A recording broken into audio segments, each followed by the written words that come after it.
नमस्कार मंडळी, स्वागत आहे तुमचं आमच्या यूट्यूबच्या चॅनलमध्ये. मंडळी, जे अजितदादांनी कमावलं ते सुनेत्रा पवार यांनी एका दिवसात संपवलं. मंडळी, उपमुख्यमंत्री 23 व्हा, त्यात काही हरकत नाही. जेव्हा व्हायचं तेव्हा.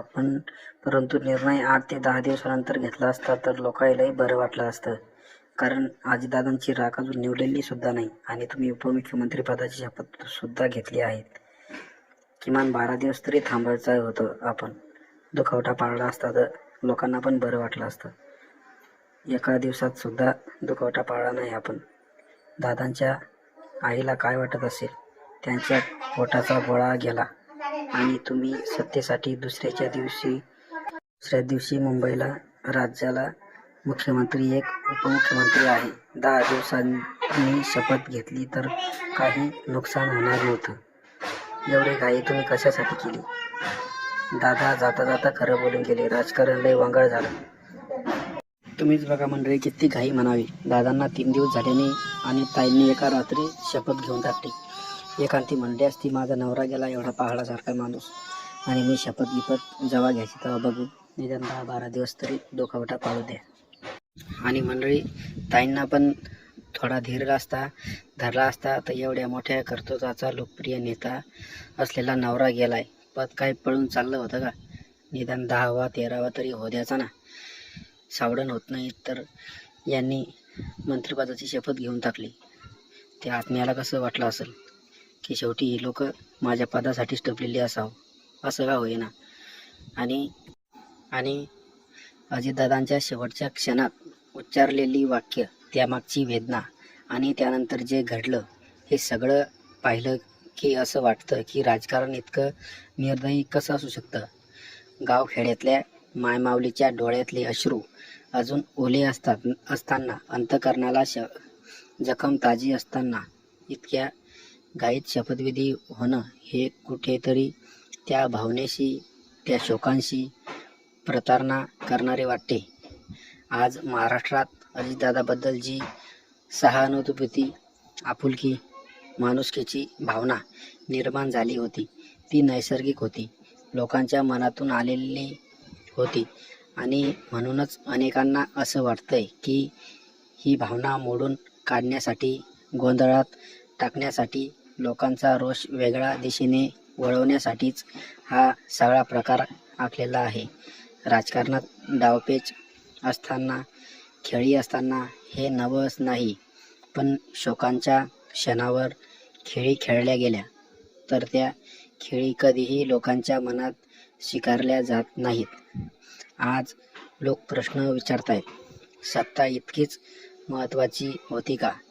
दुःखाला, अश्रूंना थोडी उसण देता आली नसती का? आणि दुःख तुम्हाला आतमध्ये सोसून घेतला आलं नाही याचा अर्थ असा आहे की तुम्ही वाट सुद्धा बघत होता का या क्षणाची? हा निर्णय कोणासाठी होता? जनतेसाठी की काही मोजक्या लोकांच्या गणितासाठी? इतिहास एक गोष्ट नेहमी लक्षात ठेवतो, लोकांच्या भावना दाबून सत्ता मिळवता येते, पण लोकांची मने हरवली की सत्ता टिकत नाही. हे आज जो अवस्थेपणा महाराष्ट्राच्या मनात आहे तो केवळ राजकीय नाही, तो माणुसकीला लागलेला धक्का आहे.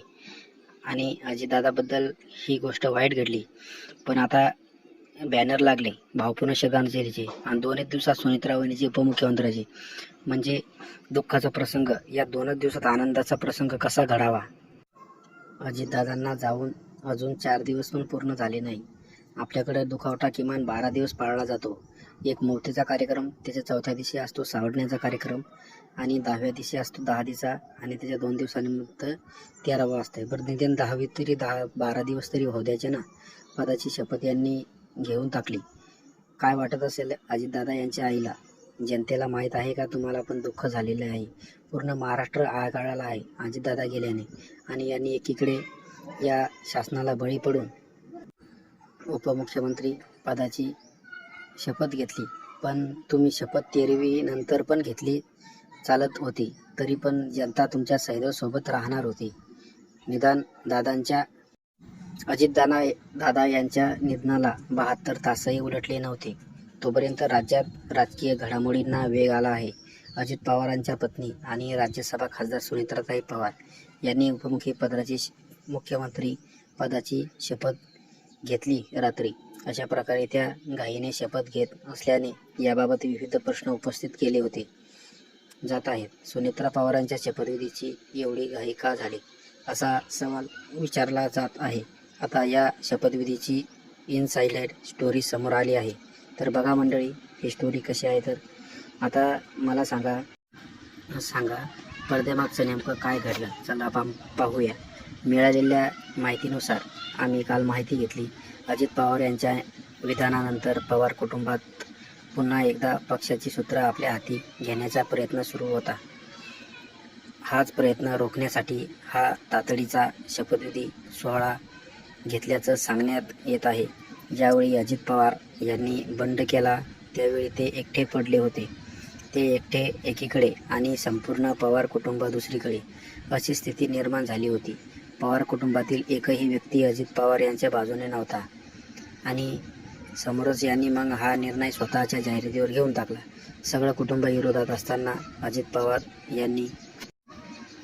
यांनी सगळं कुटुंब विरोधात असताना ज्या परिश्रमाने प्रश्न उभा केला तो सुरक्षित ठेवणं हे पत्नी म्हणून सुनेत्रा पवार यांनी कर्तव्य मानलं. पतीचं काम टिकवणं आणि त्याला या दुःखातही पत्नीने कर्तव्य मानलं. आधी सुनेत्रा पवार यासाठी तयार नव्हत्या, पण तुम्ही असं केलं नाही तर अजित पवार यांचे स्वप्नच अधुरे राहील. पक्ष हातातून गेला तर अजित पवार यांनी पाहिलेले स्वप्न अधुरे राहील यांचं भान राखत त्यांनी जड अंतकरणाने होकार दिला, अशी अंतर्गत माहिती त्यांनी दिली आहे. पण यांनी दुखवट्याचं काही मानलं नाही. शेवटी जे व्हायचं ते झालं आणि यांनी समोर त्यांचं एक टोकाचं पाऊल उचललं आणि टोकाचं पाऊल उचलून उपमुख्यमंत्रीपदाची शपथ घेतली. त्यामुळे आधी पक्ष आणि नंतर विलिनीकरणाची चर्चा असताना अजित पवार यांच्या कुटुंबियांनी घेतला. म्हणून आधी शपथविधी घेण्याचा निर्णय सुनेत्रा पवारांच्या कुटुंबियांना घेतला.